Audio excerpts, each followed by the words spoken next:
Tata Kadiwi saya Indriyaksa Sara Marata Bawana Bana Maragana Samirana lan Marayang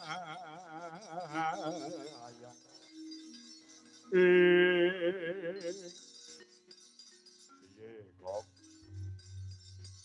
kula pun ngelikke kali panjenengan Wadyabala Wirata menika rajaipun Sekti Mandraguna prawira Jaya Palagan tur napase sik dawa-dawa mong Wadyabala mriki nujik enom.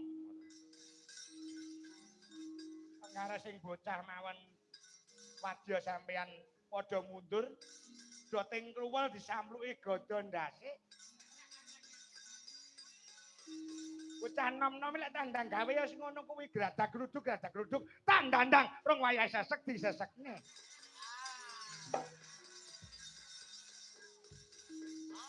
Kita lek semangat semega ngono. Beda nek wis aliran tuwa kaya kula niku dimatke. Dimatke saurunge dijak perang iki diiling-ilingi sik. Ditakoni omahe ngendi umur-umurane pira. Lah saiki mung bras-bres. Upane yo sik rasa-rasane kok lah iya. Anake ratu Wirata Prabu Matswapati jan gedhe dhuwur gagah banget ya Kang. Lah iya. Lagek kelas 3 SMKI, SMA wae wis kaya ngono tandange. Lah iya.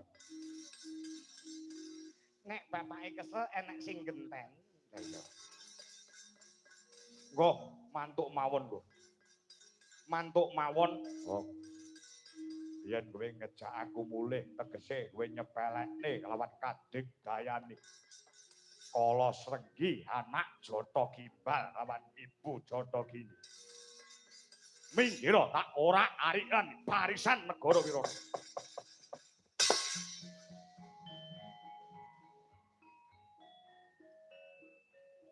Sampeyan kena tak elekke mboten?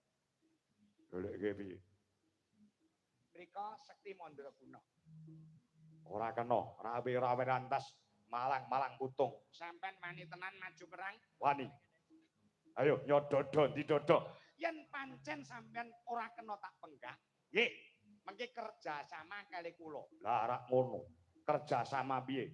Sampeyan maju perang, kula teng wingking tata-tata gawe bandosa nggih ngusung mayit sampeyan cakep. Kok pecel jek enak golekne bandosa. Lah ngene iki lho, lek tuwek iki ngomong sithik der, ngomong sithik.